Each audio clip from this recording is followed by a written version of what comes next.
Dans cette vidéo, j'ai compilé les 17 outils que beaucoup d'entre nous malheureusement ne connaissent pas, alors que s'ils sont bien utilisés, ils peuvent grandement contribuer à la croissance de votre business, de votre marque personnelle ou tout juste de votre site web. J'ai divisé tous ces outils en plusieurs catégories: design, site web, vidéo, produits, bref, vous allez voir, vous n'allez pas être déçus. Et restez bien jusqu'à la fin de cette vidéo parce que je vous partage ma boîte à outils personnelle que d'habitude je partage à mes amis qui me la demandent ou à quelques potes entrepreneurs. Allez, moi non plus, j'aime pas les introductions qui sont un peu trop longues. On commence tout de suite avec le premier outil dans la catégorie vidéo. Si jamais vous utilisez un logiciel qui s'appelle Loom, qui est très connu dans le monde du partage vidéo, notamment dans le monde des gens qui travaillent dans le produit, parce qu'il permet très facilement de montrer son écran, d'avoir sa petite tête en bas à droite ou en bas à gauche sous forme de cercle. Moi aussi, j'étais un prescripteur de cet outil, je l'utilisais beaucoup, mais j'ai arrêté de l'utiliser depuis que j'ai découvert Tela. Alors je vous explique. Tela, c'est un logiciel qui vous permet d'enregistrer votre écran, d'enregistrer votre tête et de pouvoir très facilement de mettre sa tête sous une forme qui est différente d'un cercle, d'avoir un fond qui fasse un petit peu plus joli que juste avoir son écran qu'on est en train de présenter en fond. On peut partager cette vidéo très facilement en cliquant sur le copy link, et si jamais vous êtes en train d'utiliser un autre logiciel, par exemple si vous êtes en train de copier ça dans un commentaire, etc., ça fonctionne exactement comme Loom, c'est-à-dire qu'il y a une prévisualisation de ça qui apparaît. Un des trucs qu'ils ont ajouté qui est, je trouve, génial, qui donne vraiment envie de cliquer, c'est que si jamais vous avez envie de partager ça dans un email, vous avez une petite animation qui arrive que vous pouvez tout simplement copier et mettre dans un email que vous voulez envoyer, et puis voilà, ça donne vraiment beaucoup plus envie de cliquer que juste une image statique. Là vous allez me dire oui, mais ça existait aussi bien sur Loom, et vous n'avez pas tort, mais la seule différence, je dirais, c'est qu'il y a vraiment, je trouve, dans Tela un éditeur qui est incroyable, qui permet très facilement, après avoir enregistré une vidéo comme ceci par exemple, et puis derrière partager mon écran en expliquant des choses, je peux avoir un éditeur ici qui me permet de vraiment gérer le look and feel, donc à quoi va ressembler un petit peu la vidéo que je partage. Je vais pouvoir changer le fait qu'il y ait une ombre ou pas, vraiment configurer le truc un peu comme je le souhaite, et honnêtement ça fait la différence quand vous envoyez une démo à quelqu'un, quand vous présentez quelque chose à quelqu'un, et honnêtement ils ont des layouts que j'ai vu nulle part qui donnent vraiment envie de faire des vidéos et surtout de regarder des vidéos pour les autres, et des backgrounds qui sont déjà existants. Moi je trouve que c'est un outil qui est extraordinaire, et surtout l'équipe qui le fait derrière est très à l'écoute. Je leur ai fait beaucoup de feedback, ils les ont quasiment tous écoutés, donc franchement je les recommande à fond. Donc allez voir tela.tv, je vous mets le lien en description, et on passe au prochain outil. Le prochain, on est dans la catégorie design image, c'est RemoveBG, que vous connaissez certainement parce que je vous l'ai déjà présenté à l'époque où je faisais des lives, mais j'ai pas fait de vidéo dessus, donc je vous le présente aujourd'hui. Remove.bg, c'est un outil qui vous permet par exemple là de prendre une photo, d'ajouter la photo sur remove.vg, et vous allez voir qu'il va tout simplement m'enlever le background, donc l'arrière-plan que j'ai derrière, et ensuite vous allez pouvoir télécharger la photo directement. Derrière, vous pouvez appliquer le background que vous voulez, et en fait c'est hyper sympa, et en fait ça nous évite de détourer la photo petit à petit. La version gratuite, vous pouvez télécharger des photos qui sont en basse résolution, et justement pour éviter ça, on va avoir un outil juste après qui permet d'agrandir les photos qui sont en basse résolution. Et du coup, on va utiliser cet outil qui s'appelle Waifu 2X. Alors, il y en a plein, mais je prends mon image que j'ai téléchargée juste avant, qui est dans une petite qualité, et je la mets ici. Je dis que c'est une photo, et je vais tout simplement convertir cette image pour pouvoir avoir une image qui va être plus large, tout simplement. Et voilà, j'ai ma photo qui a été resizée, donc c'est-à-dire agrandie, et je peux là la télécharger, et vous allez voir que la différence de taille entre les deux est assez flagrante, et on n'a pas trop pixelisé l'image. En fait, on a gardé la qualité de l'image. Donc là, le truc est assez imprononçable, donc je vous le mets en description, mais ça s'appelle Waifu 2X. Dans le même style, on en a un qui s'appelle InPaint, qui vous permet en fait d'effacer quelque chose sur une image. Donc dès que vous avez une image de quelque chose et vous en êtes pas très content, vous n'avez pas envie de reprendre le cliché en question, ou alors vous avez juste un élément qui vous embête sur l'image, vous pouvez tout simplement enlever ce qu'il y a sur l'image qui ne vous plaît pas. Donc la manière dont ça fonctionne, vous prenez une image, donc là par exemple je vais prendre la miniature de ma dernière vidéo, je l'ajoute à InPaint. J'arrive dans InPaint et je dis par exemple ce que je ne veux plus voir. Donc là, hop, je ne veux plus voir ce petit truc qui se balade par là. Je trouve que ça rend l'image un petit peu moche à mon goût. Hop, et là je fais Erase, et vous allez voir qu'il va le remplacer en prenant les pixels du côté, et il va le remplacer assez bien. Là il en reste un petit peu, je fais ça. Hop, parfait, j'ai une image qui est parfaite. Le prochain, c'est un outil qui s'appelle Abyssal qui vous permet de créer des bannières de publicité le plus simplement possible. En fait, quand on crée une pub, que ce soit sur Facebook, Instagram ou quoi que ce soit, en fait, il y a des standards, des choses qui marchent bien et des choses qui ne marchent pas. Si vous utilisez un outil de création comme Photoshop par exemple pour créer une pub, vous passez peut-être à côté de certains principes de création de pub qui marchent et que vous allez devoir refaire de zéro. Il y a une autre chose que Abyssal vous permet de faire, c'est d'automatiser la création de pub.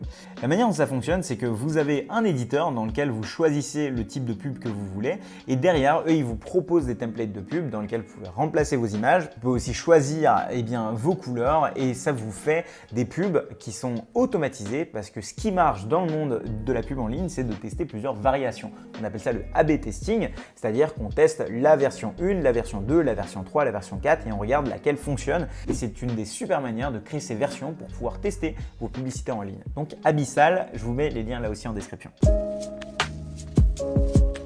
Mais maintenant, qu'est-ce qui se passe quand on veut créer des images et qu'on n'aime pas forcément Photoshop et qu'on ne veut pas forcément utiliser Photoshop? Celui-là, je suis certain que vous le connaissez aussi, il s'appelle Canva. Il faut savoir que moi, j'adore Photoshop, j'aime beaucoup l'utiliser, mais je fais exprès d'être sur Canva parce qu'en fait, je trouve que l'interface en question est très simplifiée et ça vous évite de partir sur des détails du genre quelle est la couleur très spécifique que je devrais mettre ou quelle est la police que je devrais utiliser. Il y a pas mal de presets, donc de templates dans Canva que vous pouvez utiliser. Et là aussi, on fait tout pour éviter de réinventer la roue. Là, vous voyez, il y a plein de templates qui sont déjà faits. Là, si je veux créer une miniature, par exemple, de vidéo, j'ai déjà des templates qui vont pouvoir servir à ça. Et c'est comme ça que moi, je crée mes miniatures et aussi mes slides et aussi les différentes images et aussi les vidéos, parfois, que je fais d'animation. Donc, si vous voulez aussi une petite vidéo sur mes astuces sur Canva, je peux vous le faire. Dites-moi ça en commentaire et je ferai une vidéo là-dessus. Bon, là, je pense qu'on a assez de choses sur la partie design, imagerie, etc. Et on va passer sur la partie site web qui va vous intéresser. Mais avant ça, si jamais vous êtes en train d'aimer cette vidéo, de découvrir des petits outils assez sympas, n'hésitez pas à mettre un petit like, ça aide cette vidéo à être connue de bien plus de monde. Et n'hésitez pas à vous abonner, je fais des vidéos toutes les semaines sur ce genre de sujet, sur des outils pour vous sortir un petit peu du brouillard technologique. Bref, on commence par le premier outil dans la catégorie site web. Le premier outil dans la partie site web, c'est Swipepages. C'est l'outil de création de landing page que j'adore. Si vous ne savez pas ce que c'est que la différence entre une landing page et un site web, je vous invite à aller regarder cette vidéo qui s'affiche ici. Mais sinon, sachez que c'est un des outils les plus simples pour pouvoir créer votre landing page le plus rapidement possible. Il a la particularité de créer des sites au format AMP. C'est un format optimisé pour la recherche dans Google et c'est ce qu'on veut en fait. Un site web qui n'est pas disponible sur Google, c'est un site web qui n'est jamais vu. Et donc, je vous conseille Swipepages pour ça. J'ai aussi fait une vidéo complète sur comment réussir votre landing page, une espèce de mini formation de 20 minutes que vous pouvez aller regarder aussi, aller sur ma chaîne. Le prochain, c'est un site qui vous permet de trouver des icônes animées et là aussi ça peut servir pour votre site web. Au lieu de faire des icônes statiques un peu comme tout le monde, vous avez ici la possibilité dans l'ordre d'icônes de créer des GIFs, de créer des icônes qui s'animent dès que vous passez la souris dessus. Comment est-ce qu'on les intègre derrière? Ils peuvent vous exporter ça en plusieurs versions différentes, en SVG, en PNG, en GIF, en format After Effects si vous le voulez aussi. Et c'est un site qui est vraiment très pratique quand vous voulez utiliser des icônes déjà toutes faites mais les personnaliser à votre goût, lordicon.com. Alors je sais qu'on parle de site web et comment parler de site web sans parler de SEO, mais le SEO est un sujet beaucoup trop large en fait, tout simplement. Donc je vous réfère ici à cette vidéo sur laquelle j'ai fait un guide complet du SEO et d'ailleurs c'est fou parce qu'il est encore positionné après un an en tant que premier quand vous tapez SEO sur YouTube, donc je vous invite à aller le voir si jamais c'est un sujet qui vous intéresse. Mais là je vous parle d'un site qui s'appelle copy.ai qui là vous permet d'écrire de la copie, donc c'est-à-dire du texte automatiquement. Donc c'est une intelligence artificielle qui écrit du texte à votre place, donc vous lui donnez juste quelques mots et ces quelques mots en fait vont être traduits en texte qui vont suivre plusieurs templates de copywriting. Qu'est-ce que c'est que le copywriting? C'est l'art de vendre avec les mots et c'est un élément hyper important pour votre site web. Si jamais ça vous intéresse, j'ai fait une vidéo avec Nina Ramen qui est l'experte française du copywriting et on a parlé pas mal de la différence aussi entre qu'est-ce que c'est que le copywriting généré par une intelligence artificielle et qu'est-ce que c'est que le copywriting généré par un humain. Mais ça peut être un très bon début si jamais vous débutez dans ce milieu d'utiliser un outil comme copy.ai parce que ça vous évite de trouver des idées par vous-même en fait en créant votre site web. Comme ça, vous avez un début de copie, donc de texte que vous pouvez réutiliser. La prochaine catégorie, c'est la catégorie produit. Donc comment est-ce que vous pouvez vous améliorer en produit, améliorer votre produit et partager un peu les différentes parties de votre produit. Je vous présente le premier produit, il s'appelle CleanShot. C'est un outil que j'ai déjà présenté sur cette chaîne. Il vous permet de faire des screenshots très rapidement, il vous permet de les annoter très rapidement, il vous permet de cacher des éléments sur votre screenshot très rapidement là aussi. Bref, c'est je trouve l'outil de screenshot le plus avancé qui existe sur le marché. Ma vidéo sur CleanShot la dernière fois a fait très bien marcher, donc je vous invite à la voir si jamais vous voulez plus d'informations sur CleanShot. Le prochain outil, c'est Nolt.io. Il va vous permettre de recevoir des feedbacks de la part de votre communauté ou de vos clients. Moi, je l'utilise beaucoup pour que vous me donniez des idées de vidéos. Et en fait, ça marche assez bien. Comme ça, les gens peuvent suggérer des vidéos. Par exemple, vous voulez une vidéo sur les outils. Hop, vous voyez qu'il vous donne les similarités de vidéos qui ont déjà été suggérées. Donc vous allez tout simplement, quand vous faites par exemple Vidéo Notion, ça va ajouter un +1 sur Vidéo Notion tout simplement. Et si vous voulez suggérer une vidéo sur quelque chose, hop, vous créez la suggestion ici, vous donnez un peu de détails et puis derrière les gens pourront l'upvoter, c'est-à-dire ajouter un +1 pour qu'elle apparaisse plus en surface. C'est un outil qui marche très très bien. Donc comme vous l'avez vu, en tout cas pour moi, ça m'aide beaucoup à choisir mes nouvelles vidéos. Vous, ça peut être des suggestions de features, donc de fonctionnalités, des suggestions de quoi que ce soit pour votre produit à vous.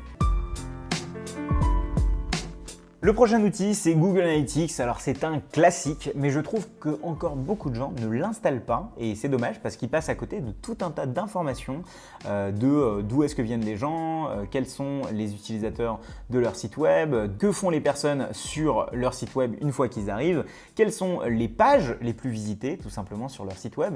Et c'est des informations hyper importantes quand vous avez un site internet de savoir que font vos utilisateurs parce que sinon on navigue dans le brouillard. C'est un peu comme conduire dans la nuit sans rétroviseur et sans tableau de bord, ça n'a pas vraiment de sens, c'est surtout très dangereux pour votre business. Donc Google Analytics, c'est la base. Si jamais vous avez un site web, installez-le. Ça prend du temps, mais une fois que c'est fait, vous êtes tranquille. Et en parlant de voiture, de tableau de bord et d'analyse, comment est-ce que je peux passer à côté d'un outil qui s'appelle Hotjar? C'est un outil qui vous permet d'avoir une heatmap, donc une zone de chaleur sur votre site web. Donc c'est ce qui s'affiche à l'écran ici. Et en fait, une fois que vous avez installé Hotjar sur votre site web, il vous dit où est-ce que les gens passent leur souris, passent leur regard et passent du temps sur votre site web. Et là aussi, ça vous permet de mieux analyser que font vos utilisateurs quand ils arrivent sur votre site web. Et en fait, mieux comprendre ces utilisateurs, c'est mieux comprendre leurs besoins et mieux les servir tout simplement. Et donc Hotjar, c'est là aussi un outil basique qu'il faut avoir. Le prochain, c'est Tally, à ne pas confondre avec Tela, qui est l'outil vidéo que je vous ai montré juste avant. Tally, ici, c'est un outil de formulaire. C'est vrai que je vous ai parlé beaucoup de Typeform jusque-là, mais je trouve que Tally a mis une vitesse à Typeform en termes de fonctionnalités, mais surtout sur le fait que c'est gratuit sur toutes les fonctionnalités quasiment de Tally. Bref, je trouve ça génial. Et moi, maintenant, je crée mes formulaires principalement dessus. Vous avez plein de templates à disposition. La manière dont ça fonctionne, c'est très similaire à Notion. C'est pour ça que je pense qu'il y a beaucoup d'engouement sur cet outil. Et ce que je trouve vraiment génial, c'est que dans l'équipe, je crois qu'ils sont quasiment que 2 à faire tout ça. Bref, tout mon respect à Tally et allez l'utiliser parce qu'il est totalement gratuit. Petite parenthèse sur Typeform parce que je sais que j'aime beaucoup les gens de Typeform aussi. Il y a une chose sur laquelle ils sont imbattables et ça fait peut-être un 18e outil, c'est VideoAsk. Là aussi, je vous ai déjà fait une vidéo, mais VideoAsk, c'est le formulaire vidéo et il n'y a pas mieux pour pouvoir recueillir du feedback de vos utilisateurs. Moi, je l'utilise beaucoup dans ma formation pour pouvoir recueillir du feedback là aussi, pour pouvoir le mettre sur mon site web pour que les personnes puissent poser leurs questions. Bref, VideoAsk qui là est unique en son genre et qui est une boîte de Typeform. Là, on est sur le dernier outil de la catégorie produit. Il s'appelle Funnelytics. C'est pour construire des funnels. Qu'est-ce qu'un funnel? Eh bien, c'est un entonnoir de vente, ou certains diront un tunnel de vente. Donc, c'est-à-dire qu'il nous permet un peu d'estimer comment va se comporter notre site web, qu'il va y avoir du trafic qui va venir de Facebook, de Google AdWords, qu'il va y avoir des emails qui vont venir, du Facebook, etc. Et ça permet, en fait, avant de construire un site web et sa stratégie marketing, de faire un peu les plans. Et c'est hyper important de faire les plans et pas être tête baissée dans la création. C'est comme si on était en train de construire une grosse villa et qu'on se mettait directement à poser les briques les unes sur les autres sans avoir fait de plan. Donc moi je conseille vraiment cet outil. Donc vous pouvez utiliser ça ou alors Whimsical qui est un autre outil dont je vous ai déjà parlé qui permet de faire pareil des carrés, des ronds et des flèches. Mais sauf que celui-là, il est un peu plus spécialisé pour du marketing. Vous allez pouvoir par exemple dire voilà je mets tant de budget sur Facebook Ads, je mets tant de budget sur YouTube Ads et comme ça vous allez pouvoir savoir quel est le taux de conversion et avoir des données en temps réel. Et ça, c'est pas mal. Et avant de passer sur la catégorie emailing, si déjà vous êtes toujours là, bravo, merci beaucoup de suivre la vidéo jusque-là. Et n'hésitez pas à mettre un petit like si ce n'est pas déjà fait. Et maintenant, on va passer sur un outil que j'aime beaucoup qui s'appelle Lemlist.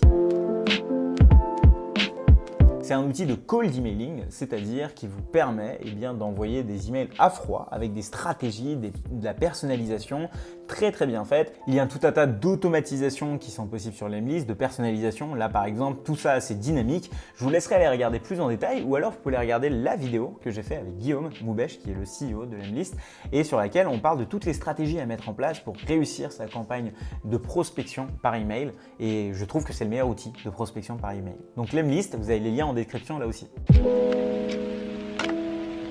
Alors attention, quand on parle d'emailing, on a parlé cold emailing, mais il n'y a pas que ça dans le monde de l'emailing, il y a aussi les newsletters, ce que moi je vous envoie si jamais vous êtes inscrit à ma newsletter. Pour ça, moi je conseille ConvertKit, c'est l'outil que j'utilise qui est fait pour les créateurs. Moi je suis un créateur de contenu et je trouve que c'est très bien parce qu'il n'y a pas de système de liste, il y a juste un système de tag, on paye par nombre de subscribers. Alors il se peut qu'au bout d'un moment ça devienne assez cher, suivant le nombre de subscribers que vous avez, mais je trouve qu'il fait le job, il marche très bien. Sinon vous en avez plein d'autres, il y a un français qui est très bien aussi, qui s'appelle Mailjet, ou alors un autre qui s'appelle Sendinblue, et il y en a plein d'autres comme MailerLite, etc. Donc je vous conseille de les tester toutes, mais si vous êtes un créateur, ou en tout cas quelqu'un qui ne veut pas se prendre la tête avec l'emailing, ConvertKit, c'est l'outil idéal pour vous. Maintenant, vous allez me demander, oui, mais d'où est-ce que j'ai l'inspiration de quoi mettre dans mes emails? Et c'est pour ça que je vous présente Good Email Copy. En fait, Good Email Copy recense tous les emails envoyés par les boîtes un peu cool, du genre Slack, Zendesk, Pinterest, les emails d'accueil, les emails d'oubli de mot de passe, les emails d'au revoir. Et en fait, ça vous permet de vous inspirer. Alors oui, ils sont en anglais, oui, mais vous pouvez les traduire. Et ça vous donne un peu des idées sur comment vous écrire vos propres emails de bonjour, d'au revoir, d'onboarding, d'offboarding. Bref, vous avez ce qu'il faut là maintenant pour être bon dans le monde des emails. Et voilà, c'est tout pour ces 17 outils marketing, mais sachez que j'ai plein d'autres outils à vous présenter. Ils sont disponibles dans ma boîte à outils personnelle. Ces trucs dont je vous avais parlé en début de vidéo, en fait, c'est une page Notion dans laquelle j'ai compilé pour vous tout un tas d'outils que j'utilise, que je recommande et qui peuvent vous servir. Et on parle de no-code, on parle de construction d'applications mobiles, d'applications web, de plein d'outils que vous ne connaissez certainement pas.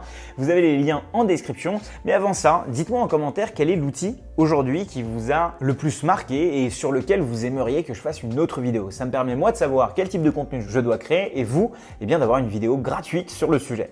Allez, on se retrouve maintenant dans cette autre vidéo qui apparaît à l'écran dans laquelle je vous montre comment est-ce que vous pouvez espionner vos concurrents. L'accès à l'entrepreneuriat, au business en ligne est de plus en plus simplifié, donc il y a beaucoup plus de concurrence. Mais sachez qu'avec ces petites techniques, vous allez pouvoir avoir une longueur d'avance. Allez, on se retrouve de l'autre côté.